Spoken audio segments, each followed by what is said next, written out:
Om Jnana-timirandasya Gyananjana Shalakaya Chakshurmilitanjena Tasmai Shri Gurave Namaha. So we're very happy to begin this new Bhagavad Gītā discussion in Hungarian Nagyon örülök, hogy elkezdhetjük ezt az új. by the inspiration of Maheshri. Maheshwari Didi inspirálására elkezdhetjük ezt az új fejezetet, és beszélhetünk a Bhagavad Gītáról magyar nyelven. So this is kind of like a beta session, right? We're trying it out. Ez igazából csak egy beta session, úgymond kipróbáljuk, hogy hogyan működik, és hogyha jól, akkor természetesen lesz folytatás is. And I think for today's meeting, we can call it, like we have in English this expression, breaking the ice. Maybe you have an expression like that in Hungarian, break the ice. Ezt a mai találkozót igazából felfoghatjuk úgy, mint hogyha megtörnénk a jeget a befagyott folyón vagy a tavon. So I think in today's meeting, we just can kind of become a little familiar. Maybe we won't start diving into the book, but we can become a little familiar with the main topics that are discussed in Bhagavad Gītā. Ma nem fogunk túlságosan mélyre, vagy túlságosan elmélyülni a Bhagavad Gītā fejezeteiben, inkább csak egy általános bevezetőt szeretnénk nyújtani. And one thing that is easy to forget about Bhagavad Gītā is that there's actually so much sweetness here and so much affection that is coming from the Lord to all souls of this world. És nagyon könnyű elfeledkezni arról, hogy a Bhagavad Gītā valójában rendkívül mi a sweetness, azt hogyan fordítod le magyarul? Mi erre jó szó? Édesség szerintem. Édesség, igen, de igazából érted, hogy mit jelent a szó angolul, csak mi az, ami... Mi erre a jó magyar szó? First of all, the name Bhagavad. Bhagavad is referring to God, Bhagavan, and Gītā. Gītā means song. Hogyha megfigyeljük a címét magának a könyvnek, Bhagavad. Can you please say again? Bhagavad means? So Bhagavad means God. It's coming from the word Bhagavan. Bhagavan means the personality of God. Bhagavad azt jelenti, az Istenség személyisége, Isten személyisége. Gītā pedig szinte szó szerint azt jelenti, hogy dal. Actually, the Vedas, these ancient scriptures of India, they talk about three main conceptions of the absolute, of the divine. A védák három fő koncepcióról beszélnek a legfelsőbb tekintetében. There is Brahman, which is like an impersonal light consciousness of the divine. Az első a Brahman, amely egy személytelen megnyilvánulása a legfelsőbb személynek, ami valójában egy fény. And then there is Paramatma, which means the supreme soul, a very small manifestation of the divinity, which is penetrating every atom. A második a Paramatma, amely valójában a lélek egy rendkívül kicsiny részecske valójában, amely mindent áthatol. And then the third is Bhagavan, and Bhagavan means the personality of God, God as a person with whom we can have a loving personal relationship with. A harmadik pedig Bhagavan, amely a személyre utal, amely azt bizonyítja, hogy valójában Isten maga egy személy, nem pedig egy személytelen, élettelen koncepció. So this Bhagavad is referring to this Bhagavan. Immediately we understand this is a personality.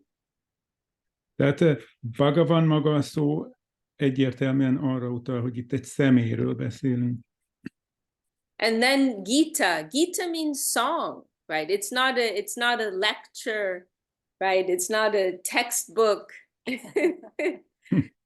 És a Gītā, mint ahogy említettük, azt jelenti, hogy dal. Tehát itt nem egy szövegkönyvről van szó, hanem a dal az annál egy magasabb szintű kifejezése egy bizonyos gondolatiságnak.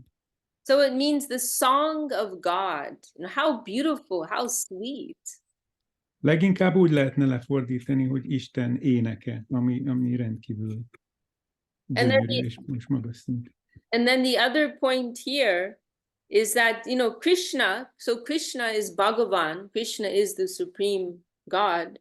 He is here, and we see in this picture on the cover, he's taking this very humble position as the chariot driver of his devotee. Másik fontos dolog, amiről beszélnünk kell, az, hogy mint látható a könyv borítóján is, Krishna, mint az Istenség legfelsőbb személyisége, mégis egy hétköznapi pozícióban jelenik meg, mint a baktájának a szekérhajtója a csatamezőn. This is not an ordinary thing, right? That the supreme, absolute, divine being, who's the source, the cause of the creator of everything, he will take this very humble position as a taxi driver, as a chauffeur for his own devotee. Ez nem egy hétköznapi megközelítése a témának, amely szerint Isten egy alázatos, szinte hétköznapi figuraként jelenik meg. So we also understand from the beginning that in this Krishna conception of divinity, we're being introduced to a very loving and intimate idea of God. Tehát ebből azt a következtethetést vonhatjuk le, hogy ebben a megközelítésben Istenség személyiség egy rendkívül szeretetteljes formára utal, amely máshol nem igen található meg. And Bhagavad Gītā, it is set in a very interesting historical context. A Bhagavad Gītā maga egy nagyon érdekes történelmi környezetbe van beágyazva. But that is, for the most part, a background matter. It is like a stage for the real discussion. De valójában ez csak a hátterét biztosítja a valódi témájának, ennek a könyvnek a valódi témájához. Szinte mint egy díszletet. And the background, the stage for this discussion is a war. És ez a bizonyos háttér, amiről beszélünk, ez nem más, mint egy háború. It's a war. It's like the representing the eternal war between evil and good. Ez igazából a jó és rossz között fennálló örök háborúra utaló kép. But we can also think of this battle as it's really like an excuse for these teachings to come out. De valójában úgy is tekinthetünk erre a csatára, mint egy okra, vagy okozatra, amely can you just say the last bit, please, again? This battle, it creates an excuse for the discussion of Bhagavad Gītā to come out. Igazából egy okot ad ez az egész háttér arra, hogy beszéljünk a valós témájáról ennek az írásnak.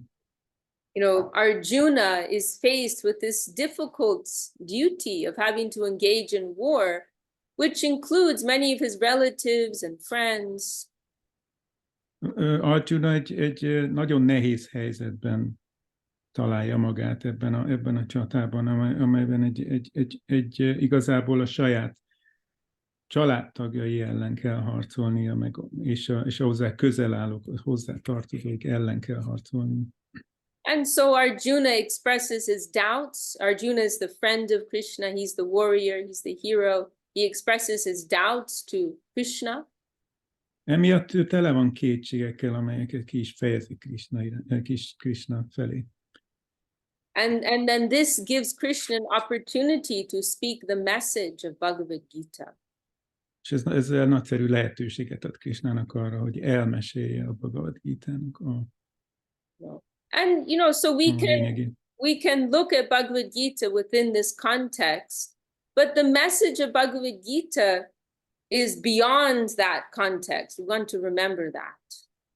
Tehát igazából tekinthetünk a Bhagavad Gītára ebben a kontextusban is, tehát egy csatamezőn vagyunk, de valójában ennél sokkal többről van szó. Bhagavad Gītā is giving us timeless, eternal teachings of universal application. Bhagavad Gītā örökérvényű tanításokat ad nekünk, amelyeket az élet minden területén érvényesíthetünk. And we remember Krishna speaking to his friend Arjuna, but Arjuna is actually representing all of us. Krishna valójában Arjunához, mint barátjához beszél, de Arjuna igazából mindannyiunkat reprezentál.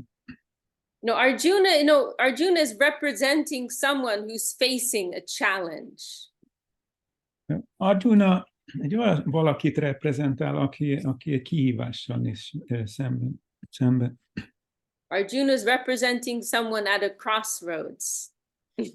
Arjuna egy olyan szemét reprezentál, aki válaszút előtt áll.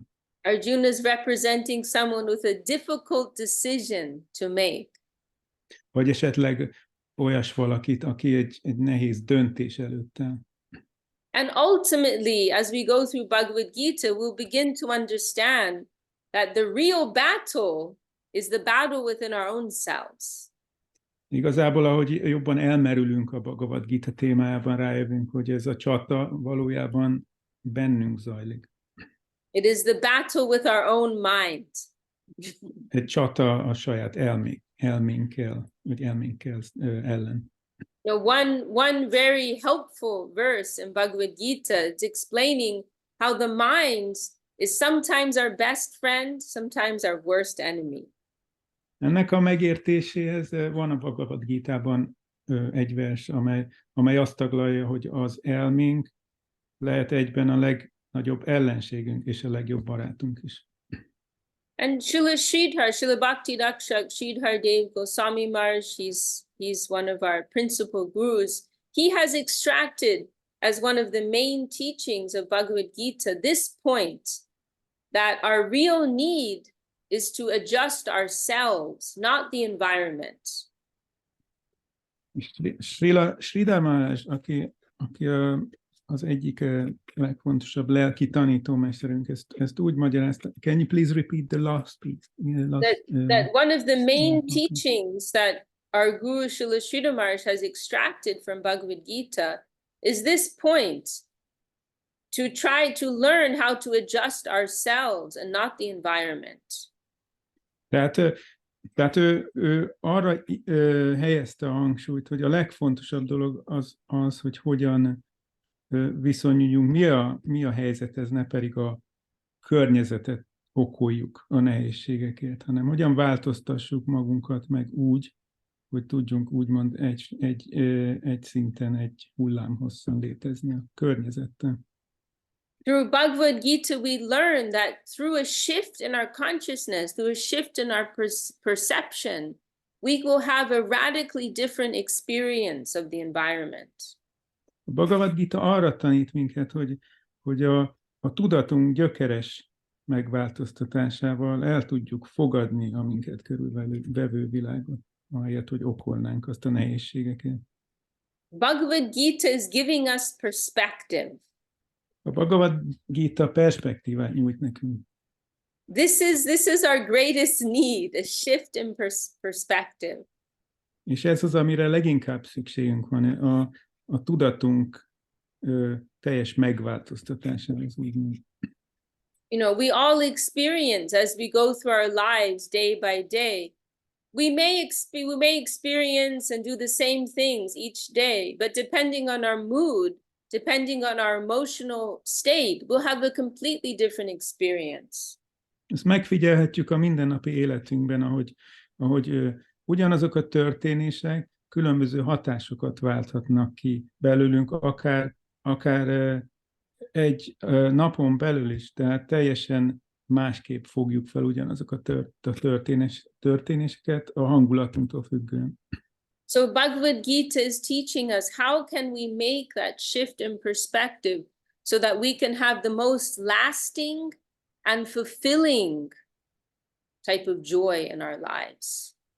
Bhagavad Gita arra tanít minket, hogy hogyan tudjuk úgy finom hangolni a tudatunkat, hogy minden körülmények között azonos formában tudjunk reagálni ezekre a hatásokra, és ezáltal egy végtelen örömet nyerjünk ebből, és ebben létezni. Not temporary, short-term fulfillment or satisfaction, but long-term, permanent, lasting fulfillment. És itt nem pillanatnyi örömről beszélünk, hanem egy hosszantartó, folyamatos állapotról. Ez az, ami az egész folyamatnak a célja, ennek az elérése. And so the very first teaching of Bhagavad Gita is that we are all eternal beings. Ezért a Bhagavad Gita legelső tanítása az, hogy mi mindannyian örökké létező lények vagyunk. So when Arjuna is expressing his doubts, his lamentation about having to engage in this duty, Krishna tells him, yes, I can appreciate what you're saying, but you're forgetting the fundamental issue. Ezért, amikor Arjunának kétségei támadnak, Krishna megerősíti ebben, hogy ne lamentáljon ezen, ugyanis mi mindannyian örökkévalók vagyunk. That you are not this body. És nem azonosíthatjuk magunkat ezzel a testben, amiben létezünk. This body is just like a dress. Like the end of the day, you change your clothes. The next day you put on fresh clothes. This body is like that. Olyan ez a test, mint egy ruha, amit a nap végén leveszünk, és másnap pedig friss ruhát öltünk. Maybe we can just dip into Bhagavad Gita. I think it will be fun to look at the Hungarian Bhagavad Gita. Talán találhatunk néhány példát erre a Bhagavad Gitában, amiről most beszéltünk. This is 2. Huh? Yeah, that's 2. That's chapter 2. So, where is advanced view here? No. Those are bookmarks. That's just. I want to see with the Sanskrit. Oh, there it is. There is. Can you go back there? The other one, I think it was this one here. Yeah, if you click on that, and the first one, Haladó nézve. This. No, below that. Yeah, that one. Okay. Okay, so. Yeah, there you go. There's the translation purport. Or maybe I'll. Can I have can you put without the purport? Without the purport, because it's a bit too long. It's too much. I want to make it. Mm-hmm. You can tell me. I want to take. Okay, so that's just word by word translation. Translation. The third one is translation. The fourth one, like in the top menu. First one is the text. The second is word by word. That one is translation. After that is purport. So now you only have the purport and the actual verse. No, I want to take away the purport. Okay, no one understands. I want to take away the purport, so it's easy. You want to take away the purport? Okay, so click on the one right now. Click on the third one from left to right. Yeah, that one. The purport shouldn't be there now. Oh, it's still there. That's weird. First one is the actual word. Verse. Yeah, the purport is still there. Magyarázat means purport.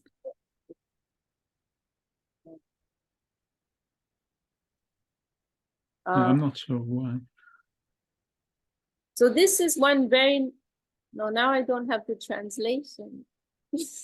Now you don't have translation. Okay, I just look it up myself in the English. I'll show you how it is.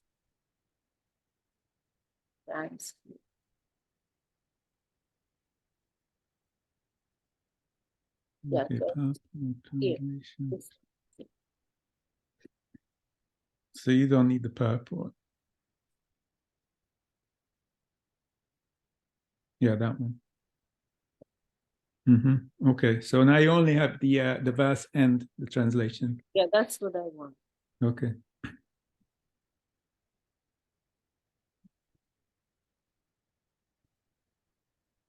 So just for some taster.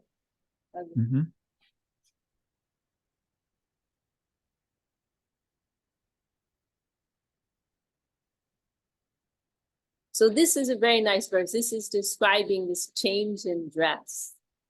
Verse 20.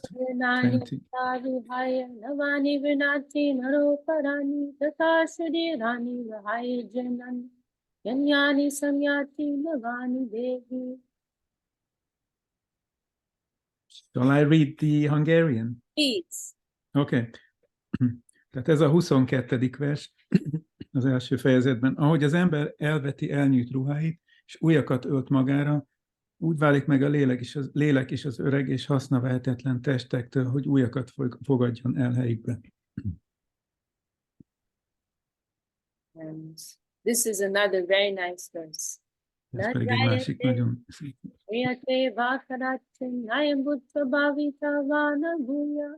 Ajo nitya sashvato yam purano nahanyate hanya mone shodire.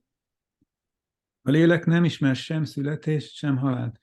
Soha nem keletkezett, nem most jön létre, és a jövőben sem fog megszületni. Születetlen, örökkévaló, mindig létező és ősi, és ha a testet meg is ölik, ő akkor sem pusztul el.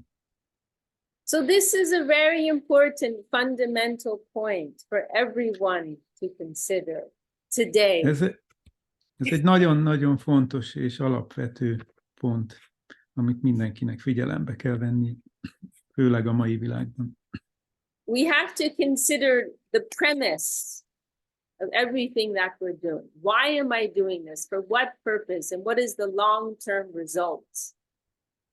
Figyelembe kell vennünk azt, hogy miért is csináljuk, amit csinálunk, és mi annak a hosszú távú eredménye. The first question of all of our lives is, who am I? Az első és legfontosabb kérdés az mindenki életében az, hogy ki vagyok. And depending on the answer to that, we should make decisions accordingly in our lives. Erre a kérdésre adott választól függően kell, hogy döntéseket hozzunk az életünk vezetésével kapcsolatban. So if we are just a lump of flesh and blood, and we only live a certain number of years, and then we'll turn into ashes that goes into the soil, then we may live our lives a certain way. És hogyha azt hiszük, hogy valójában csak hús és vér vagyunk, amely az élet végén elmúlik, akkor ennek megfelelően fogjuk élni az életünket. But actually we know that that's not true, right? We all have felt some higher touch. We know that there's more to life than that. De valójában mindannyian tudjuk, hogy ez nem igaz, az élet erről sokkal többről szó lesz, mindannyian megtapasztaltuk valamilyen formában. And besides that, we are hearing in these divine scriptures that have descended from a higher plane, they are confirming this, that no, you have a higher aspect to your being. És mindemellett ezt hallhatjuk ezekből a szentírásokból is, amelyek egy magasabb szintről ereszkedtek le hozzánk. So the purpose of your life is not just to seek out the comforts of your body. Hát az életünk célja nem csak az, hogy a testi létünknek megfelelő dolgokat. In America, they have this expression, YOLO, you only live once. And it's basically an excuse for hedonistic living. Amerikában van egy népszerű kifejezés, YOLO, ami azt jelenti, hogy csak egyszer élsz, you only live once. You probably have that. I don't know it. Yeah. I don't know why that's. Yeah. I just learned about it. És ez rendkívül népszerű, mert úgymond ezt a fajta hedonista létformát népszerűsíti, és azt fogadtatja el az emberekkel. And actually we hear how Socrates, he created a problem in his society. És hallhatunk arról, hogy például Szokratész hogyan hozott létre egy problémát a saját társadalmában. Because Socrates was declaring that we are actually eternal souls, right? Ugyanis Szokratész kijelentette, hogy valójában mi örökkévaló lelkek vagyunk. And this was spoiling the hedonistic philosophy of the ancient Greeks. Ez teljesen ellentéte volt az akkor élt és ott élt emberek hedonista természetének. And Socrates was actually killed. És ezért Szokratész ezért az életével fizetett. But he was not afraid to die because he knew very well that his life would continue after death. De ő nem félt meghalni, mert tudta nagyon jól, hogy a halál után folytatódik az élet egy más formában. So Bhagavad Gītā is indeed confirming this truth. You are an eternal soul. És a Bhagavad Gītā pontosan ezt erősíti meg. Mindannyian örökkévaló lelkek vagyunk. There are some other very nice verses here, actually. I'll go back.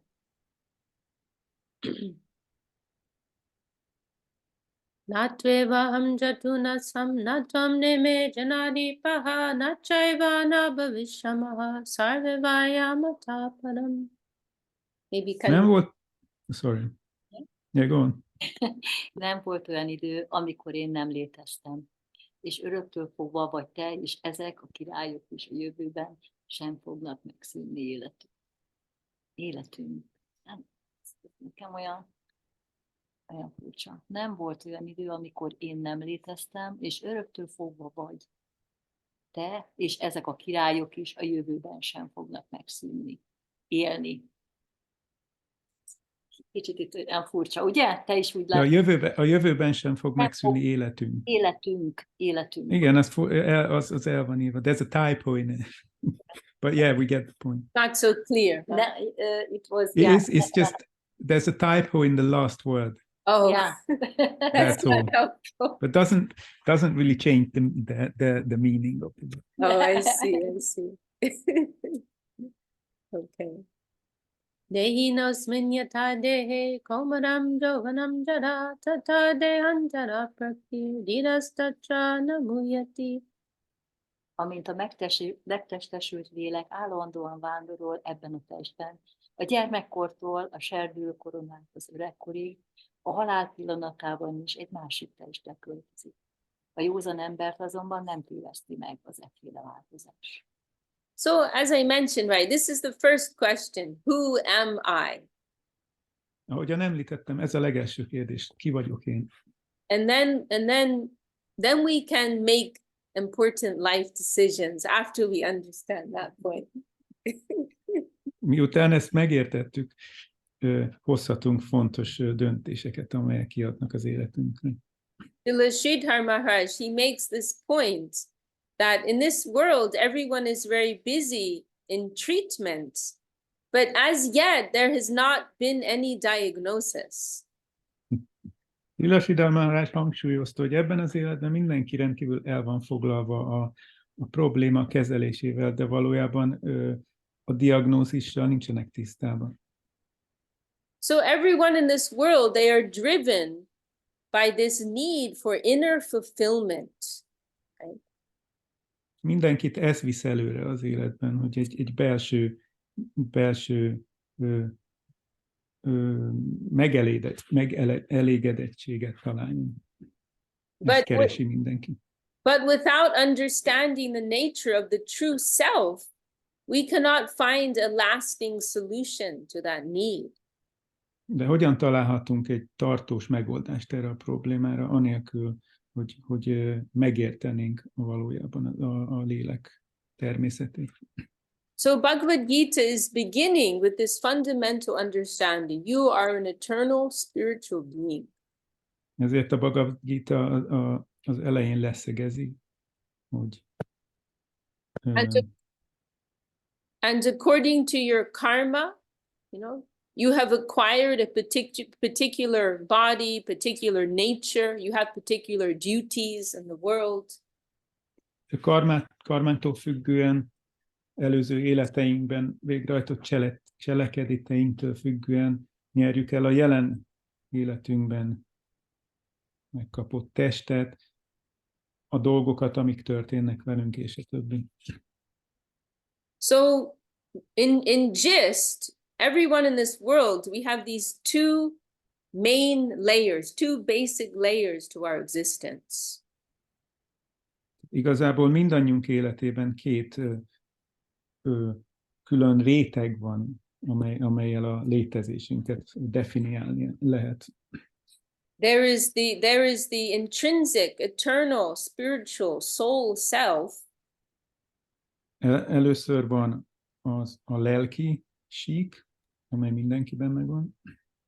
And then on the cover of that is our acquired material identity. És ezt fedi be az a réteg, amely anyagi, amelyet az előző életeinkben felhalmozott cselekedeteink eredményeként kapunk. And that material identity is temporary. This is the main point. That is temporary. És a legfontosabb, hogy ez az anyagi identitás, ez átmeneti. And the problem, this is our main problem, that we are identifying with that superficial nature of our existence.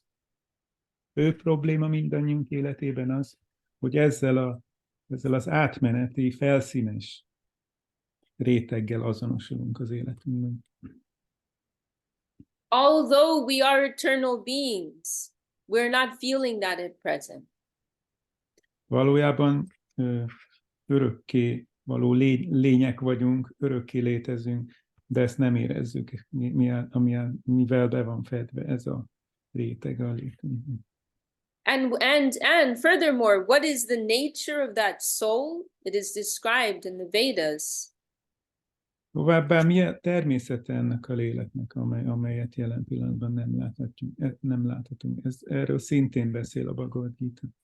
The soul is described as Sat, Chit, and Ananda, eternal, conscious, and joyful. Úgy írja a lelket, úgy határozza meg, hogy örökkévaló, tudatos, és állandóan boldog. Örökké boldog. That sounds pretty good. Ez elég jól hangzik, nem? So we're searching for joy outside of ourselves, but it is right here on our doorstep. It is within. Örömöt és beteljesedést keresünk magunkon, saját létünkön kívül, de ez valójában bennünk lakozik. So this is the whole question of Bhagavad Gītā. How to connect with, how to access that true self. Ez a fő kérdése a Bhagavad Gītának. Hogyan érjük el, hogyan lépjünk ismét kapcsolatban ezzel az önvalóval. And so this is where yoga comes in. És ez az, amikor a joga belép a történetben. And this is the main discussion of Bhagavad Gītā, yoga. Ez a Bhagavad Gītā fő témája, a joga. So what is yoga? Yoga comes from the root of yuj, and the English word, I don't know if you know this word, yoke. Like when you have a bull, you know that word, to yoke. Like you have a bull that you yoke to a cart or some like machine for farming. You yoke, you tie the two together. Yeah. Valójában a joga kifejezés szótöve a jog szó, ami az angol nyelvben is megtalálható. Nem tudom pontosan mi a megfelelő magyar szó erre, de a lényeg a szó jelentésének az, hogy kapcsolatba lépni, ismét felvenni ezt a kapcsolatot valamivel. So yoga means a path, a practice, a discipline which helps to connect us, to bring about a union with that higher identity. És a joga jelentése valójában az, ami erre az útra terel minket, amelyen végighaladva kapcsolatba léphetünk újra önvalónkkal és a legfelsőbben. It is a pathway to the divine. Ez egy út, amely a legfelsőbbhöz vezet. To the divine that is within us, and also to that supreme divine, the supreme divine being, both.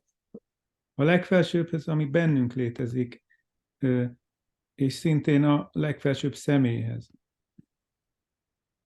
So this is, as I said, this is the main subject of Bhagavad Gita. You know, what is yoga, right? And how to connect with the divinity through yoga.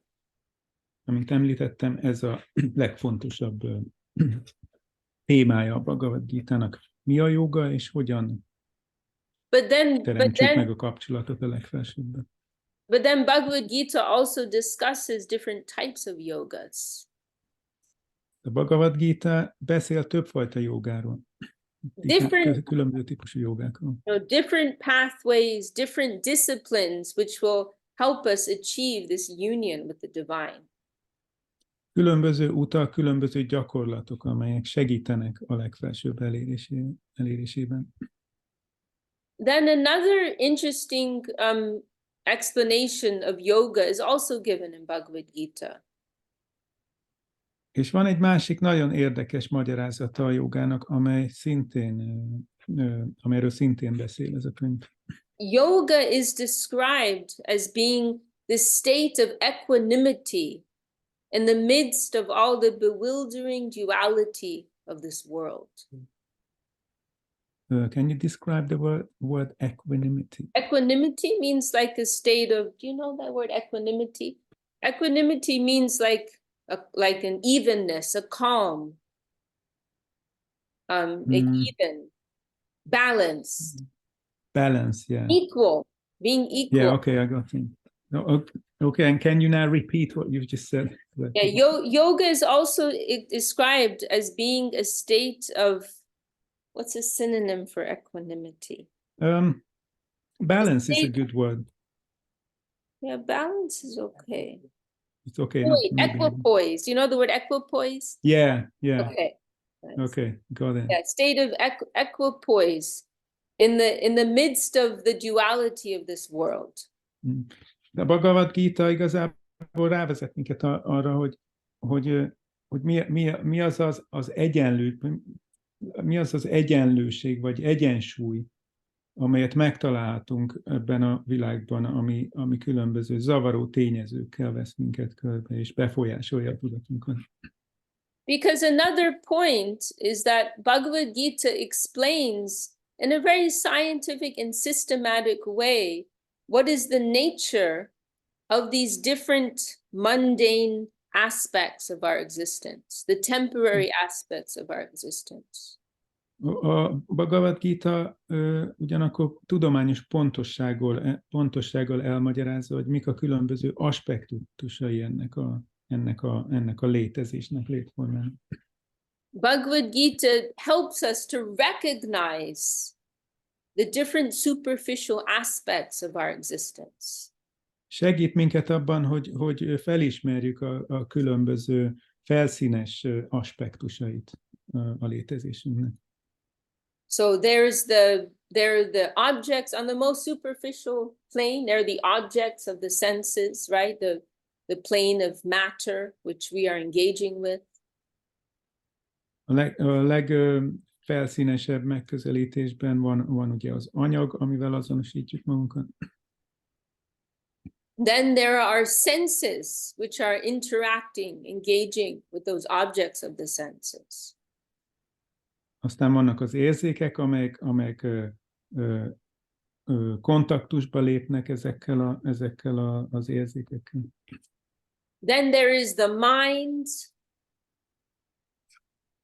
Végül van az elme. The mind, which is where the senses are depositing, sending all the information they collect from the environment. az elme az, ami begyűjti a különböző hatásokat a környezetből, amelyeket aztán további.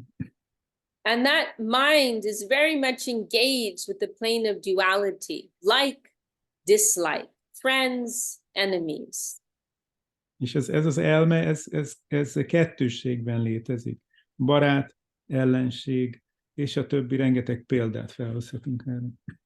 The mind is concerned with instant gratification. I like it or I don't like it. It's pleasing or it's not pleasing.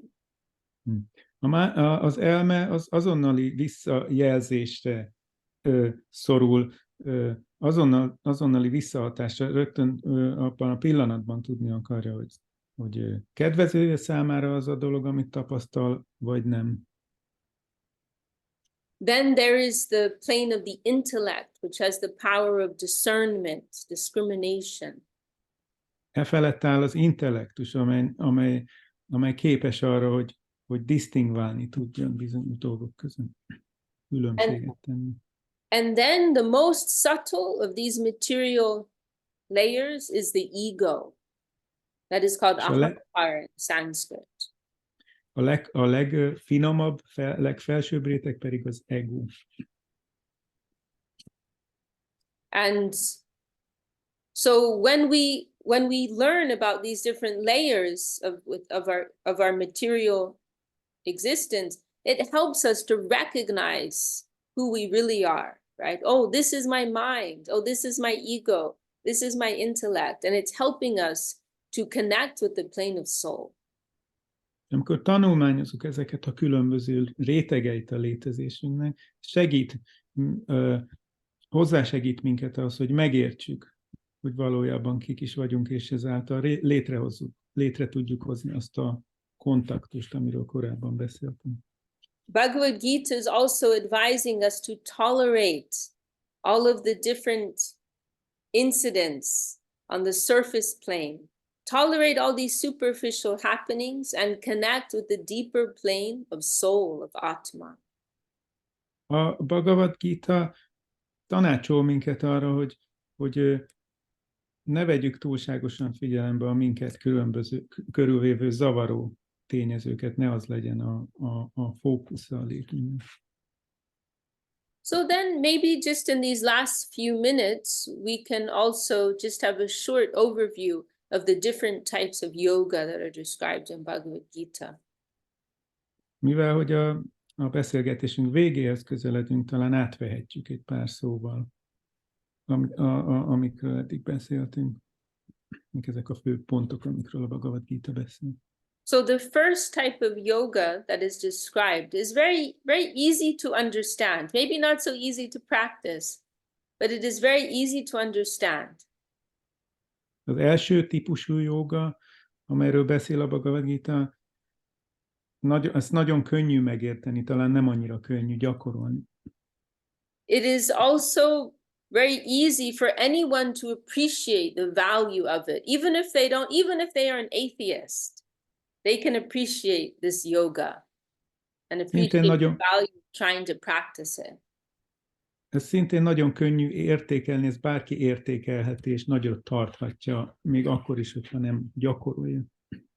And we can also mention here, as a preface, that the whole style of the teachings of the Vedic knowledge is they are helping persons to gradually progress. És mint egy előszóként megemlíthetjük, hogy ezeknek a tanításoknak a legfontosabb lényege az, hogy segítse az egyént a fejlődésben, abban, hogy előre haladjon ezen az úton. Spiritual knowledge is always presented in stages. We see that in Bhagavad Gītā and within the Vedas as a whole. A spirituális tudás mindig lépcsőfokonként van prezentálva. Ezt láthatjuk ezekből az írásokban. So the first yoga in Bhagavad Gītā, it is called karma yoga, or that means the yoga of action. Az első joga, amelyről a Bhagavad Gītā beszél, a karma yoga, amely a cselekvés jogája. And so it means how we can uplift ourselves by changing our action. Ez azt jelenti, hogy hogyan tudunk felemelkedni azáltal, hogy megváltoztatjuk a cselekedeteinket. And more specifically, the name of this yoga is Nishkam Karma Yoga, means selfless action, action that is free from selfish intent. Can you please repeat that? Sorry, I got Yeah. lost in it a bit. Sorry. The more complete way of describing this yoga is Nishkam Karma Yoga, selfless action, action without selfishness. A pontosabb megfogalmazása a karma jogának az igazából az lehetne, hogy odaadó szolgálat, tehát anélkül, hogy mi bármi eredményt várnánk a cselekedeteink cserébe. And I'm just giving like very brief summary. There are many things that can be said about this, but the main principle of this yoga is that we act according to our duty without expecting a particular result from that duty for ourselves. Igen, tehát a legfontosabb alapelve ennek a jogának, hogy úgy cselekszünk, hogy bármit cserébe várnánk a cselekedeteinkért. So the principle is we do good for the sake of doing good. Hát igazából jót teszünk, csak magáért azért, hogy jót tegyünk. Nem várunk semmit cserében. Even if we are offering that good to a particular person because it is our duty, even if they don't appreciate it, we still must do it. Még akkor is, hogyha a személy, akivel jót teszünk például, nem fogadja ezt el, ez nem tántoríthat el minket. Like take the example of a school teacher. Their duty is to teach all their students. Például egy tanár példáját hozhatjuk vele. Egy tanár kötelessége az, hogy tanítsa a diákokat. Even if the students do not all appreciate that teacher, the teacher is their duty. Még akkor is, hogyha a diákok esetleg nem figyelnek arra, amit tanít. A tanárnak a kötelessége akkor is a tanítás. The teacher should also not play favorites and give special attention to some students and ignore other students. Ennek megfelelően a tanár nem kivételezhet bizonyos diákokkal, mindenkit egyformán kell, hogy kezeljen. So the idea behind this principle is that by doing things just according to our duty, we will become purified in our consciousness. És hogyha ezt megfogadjuk, és ennek megfelelően alakítjuk a tudatunkat, akkor ezáltal tisztulni fogunk. Because normally, as we're going throughout our day, we tend to calculate what's in it for me, right? Or we will think of someone as our friend if they did something for us, right? And we will try to support them more, or whatever it may be, right? Our boss didn't give us the pay rise we wanted, so we're not going to be so friendly to them, right? We're normally viewing the environment through these filters. Sorry. That's okay. Általában a hétköznapi életben mindig azt keressük, hogy mi az, amit én kaphatok egy adott szituációtól, mi a fizetség a cselekedeteimnél, mit várhatok el cserében. And when we live like that, what that does is it reinforces our filters. It reinforces our mundane prejudices. És hogyha ennek megfelelően élünk, akkor ezzel csak a saját felszínes hétköznapi előítéleteinket tápláljuk. And that creates this cloud in our consciousness, which obscures our perception of our spiritual self. És ez szinte egyfajta felhővel vagy köddel fedi be a tudatunkat, amely megzavarja a tisztánlátásunkat. So if we live a life of selflessness, if we live a life of duty, there's a purification that will automatically take place in our consciousness, and we will begin to feel the more subtle aspect of existence. Ezzel szemben viszont, hogyha önzetlenül próbáljuk megélni az életünket, akkor ez egy tisztító folyamathoz vezet.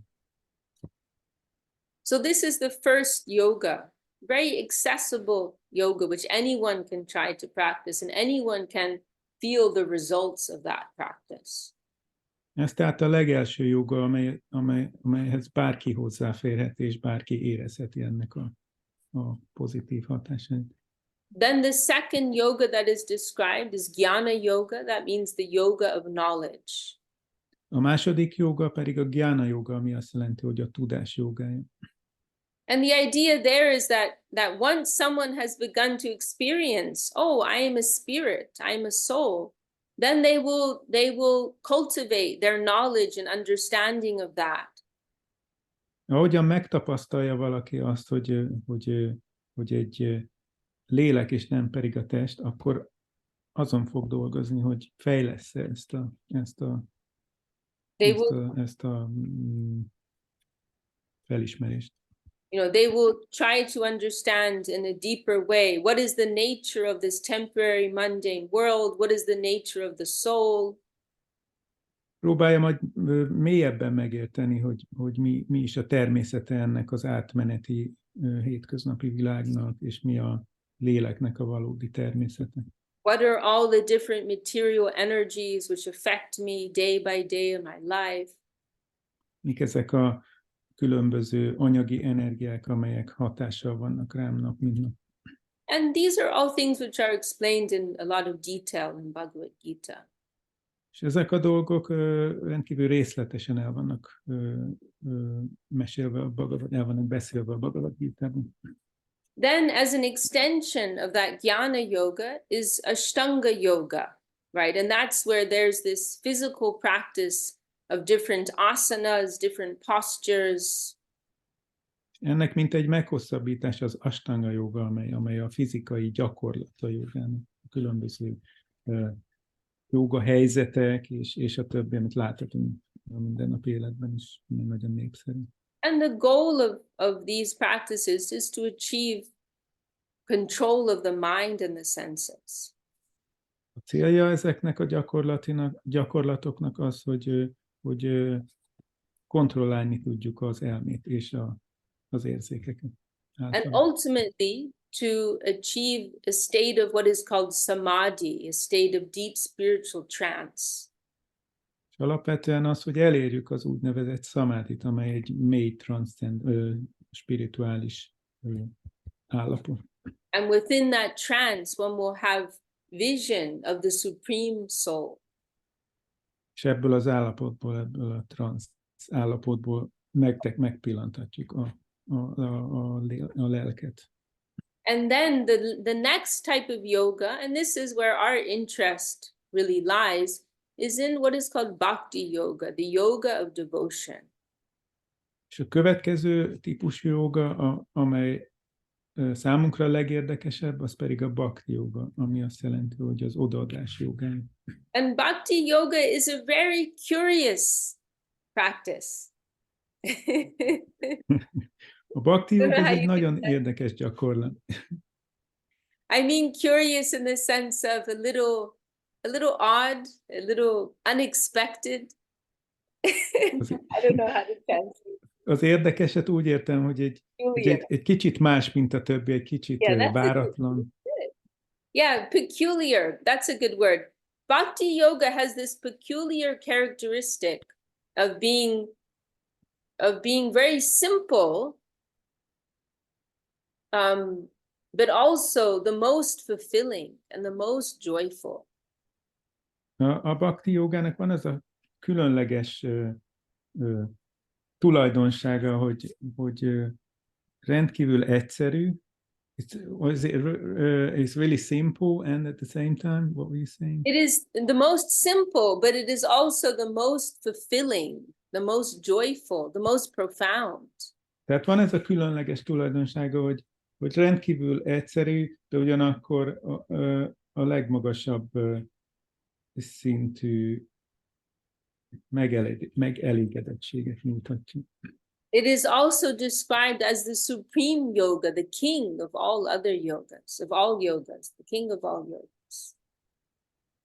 Ez az összes jóga legmagasabbik a jogák királyának is nevezik. So what is this bhakti yoga? Bhakti yoga, it only involves the heart, which everybody has. A bhakti joga az egyetlen egy dologra van szükség, a szívre, amellyel mindenki rendelkezik.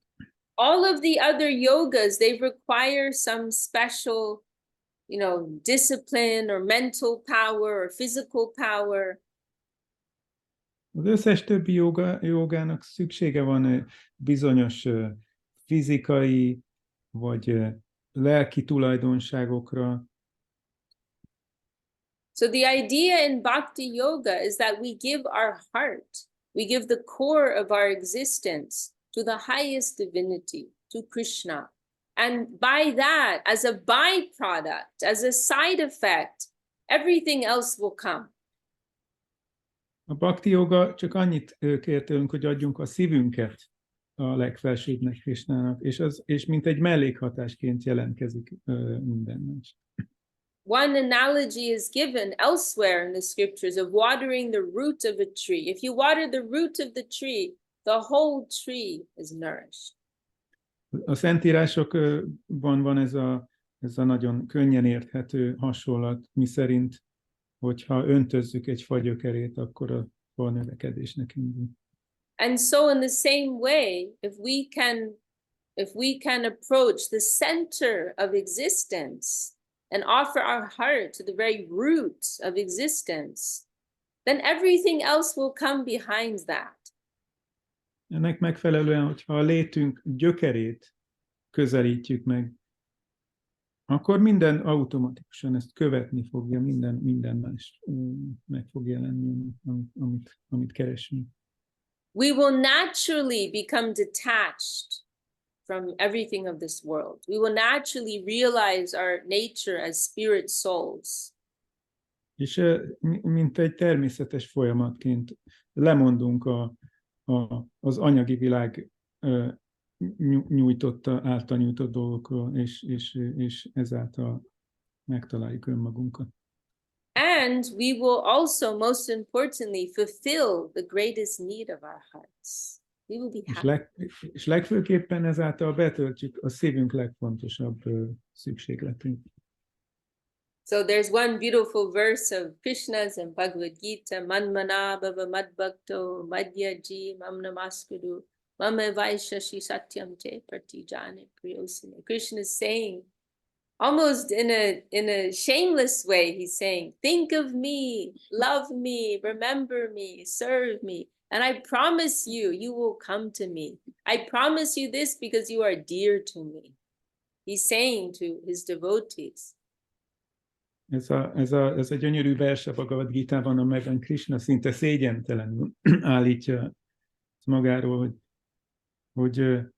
hogy minden mást adj fel, csak gondolj rám, és szolgálj engem, és ne törődj semmi mással, mert ezáltal el fogsz jutni hozzám. So we consider this to be the real gift of Bhagavad Gītā, the gift of devotion, the gift of eternal and joyful life. Mi ezt tartjuk a Bhagavad Gītā legfontosabb ajándékának, amely egy örökkévaló és boldog élethez vezet minket. So this is a very simple overview of the topic. Csak egy nagyon egyszerű bevezető Bhagavad Gītā. a Bhagavad Gītához. And maybe we'll stop there. Any last comments from some of our esteemed Hungarian? Ha valakinek bármi kérdése van, ezt nyugodtan tegye fel most. Okay. Start.